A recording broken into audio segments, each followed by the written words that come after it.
Есік сарт ете түсті. Есік айқара ашылды да жабылған жоқ.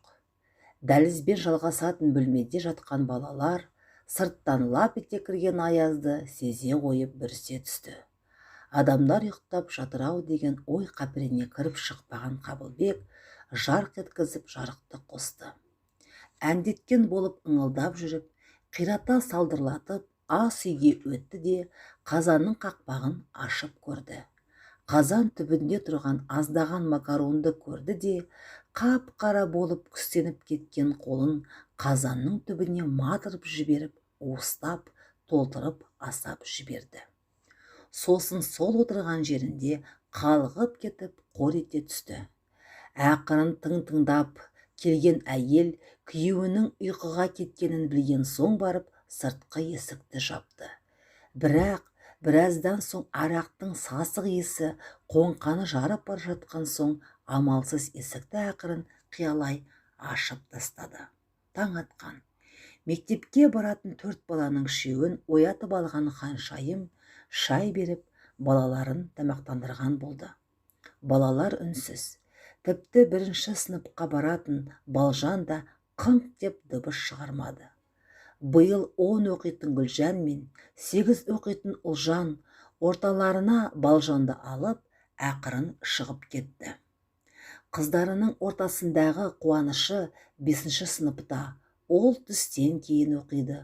Осы ұл туғанға дейін Қабылбек адам сияқты жұмыс істеп, ішімдікті анда-санда болмаса ұрттап алмайтын. Қалай Қуаныш дүниеге келді, солай жууды бастап кетіп, содан тоқтай алмай келеді. Бүгінде нағыз алқашқа айналған. Қуаныш пен Балжанның арасында күйеуінің тепкісінен бір баланы түсірді. Балжан туған соңда ішуді үдетпесе кемітпеді. Бұрын жұмысы барда ақша сұрамайтын, жұмыстан шығып қалған соң Ханшайымның нағыз сорына айналды. Ауылдағы аядай медпункттың еденін жуып тапқан ақшаға жармасатынын қайтерсің арсыздың. Ханшайымның әке-шешесі бұл мектеп бітірер жылы тойға шыққан біраз туыстарымен бірге жол апатына түсіп қаза болған. Үйді сатып қалаға оқуға кет деген мұғалімін тыңдамай, ата-анамның оқшағын өшірмеймін деп ауылда қалғандағысы мынау. Аяқ астынан пайда болған Қабылбек қорғансыз қыздың біресе отынын жарып, біресе суын тасып жүріп, үйіне кіріп алған. Рас, қолынан келмейтіні жоқ. Әсіресе көлікті көзін жұмып отырып ақауын тауып жөндейтін қабілеті бар. Қарап отырса, арақ ішіп алса көзі қызарып, жан баласына дес бермей сабайтын Қабылбекпен 17 жыл өмір сүріп келеді екен. Бұл күнде маскүнем күйеуінен аяқ тартатын туыстары да сырт айналған. Заңды түнде ажырасқанмен баратын жері жоқ Қабылбек әлі осы үйде. Ханшайым Қуанышты кендіріп алып, медпунктке келді. Бұл жерде таңертең шай қойып, әркім өз үйінен әкелген тәттілерімен шай ішетін. Ханшайымға жаны ашитын әйелдер онсыз шай ішпей күтіп отыратын. Бүгін де сол үрдіс қайталанған. Ханшайым шай дастарханына Қуанышты отырғызды да өзі жұмысқа кірісіп кетті. Көптен бері прәндік жемеген Қуаныш асап жеп отыр. Бір кезде бір оқушы құлап қапты деген суыт хабарды естіген соң дәрігерлер мектепке кетті. Іле-шала медпунктке қайта телефон соғып, құлап қалған Ханшайымның кіші қызы Балжан екендігін айтты. Қуанышты жетектей жан ұшыра Ханшайым мектепке жетті. Қызы 2 тәулік бойы дұрыс нәр татпаған, әрі қан аздығы қосылып, басы айналып құлап түскен екен. Бірден аудандық ауруханаға жатқызуға шешім қабылданды. Қасына ересектеу ғой деп Гүлжанды қосып жіберген. Ханшайым жұмысында қала берді. Бұл уақытта 8-ші сыныпта оқитын Ұлжаны аяғын әрең басып үйге келген. Ас бөлмесінде шаштары мен сақалдары өсіп, әбден кірлеген бомж кейіптес әкесінің 3 бітілкелес досын көрді. Сақалын жымситып қойған жастауық ұлжанға қарап аярлықпен ыржайып қояды. Тұла бойы түршігіп кеткен қыз сөмкесін тастай салып сыртқа атып шықты. Көшеде біраз сенделіп жүрді де медпунктке анасына барған.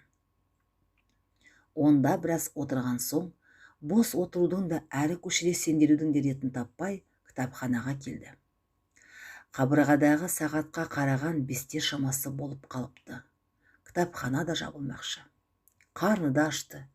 Үйге барса ең болмаса қамыр елеп, қытырлақ нан жасап желмеді. Ақырын аяңдап үйге келді.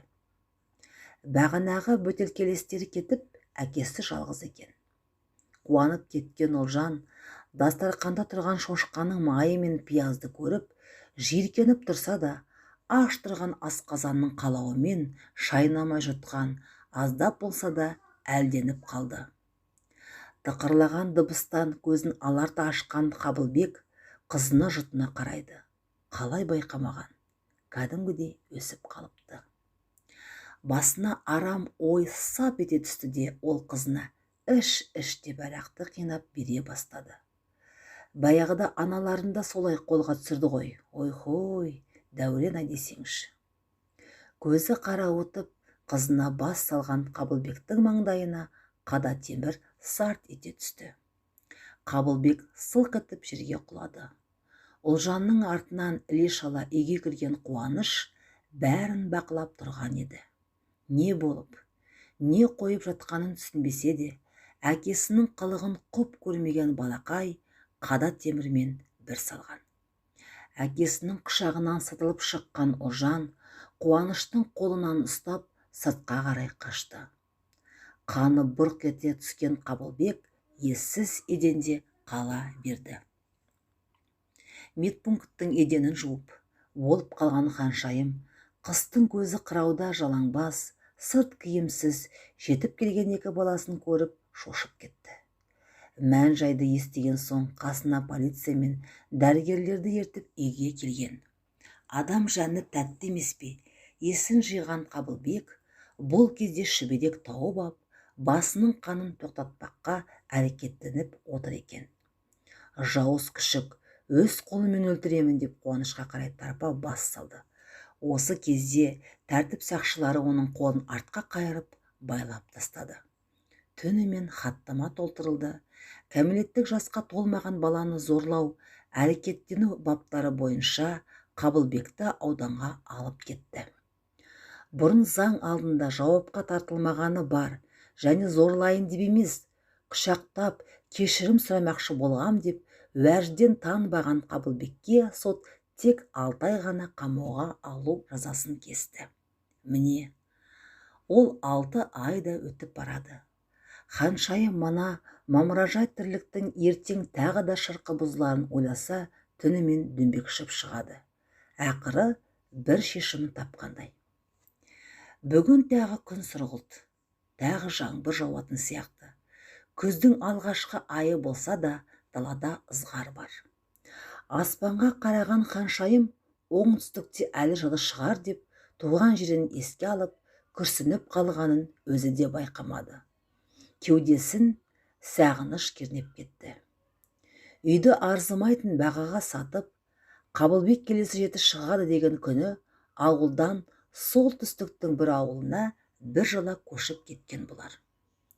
Келе әкімшілік дайындап қойған 17 шаршы метрлік бір бөлмеге жайғасқан.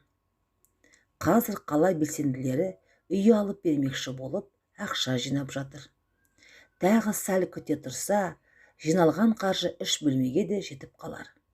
Ханшайым аспаз мамандығына машықтанып жүр. Бұл дүниеге келгенде ата-анасы қызымыз Ханшайымдай өмір сүрсін деп есімін Ханшайым қойған екен. Бірақ ата-анасы қайтқан соң өмірі тозаққа айналғандай болған еді. Бүгінде мама қаздай болып балаларымен жылы үйде шүпірлесе жатқан Ханшайым бұдан асқан бақыт бар дегенге сенгісі келмейді.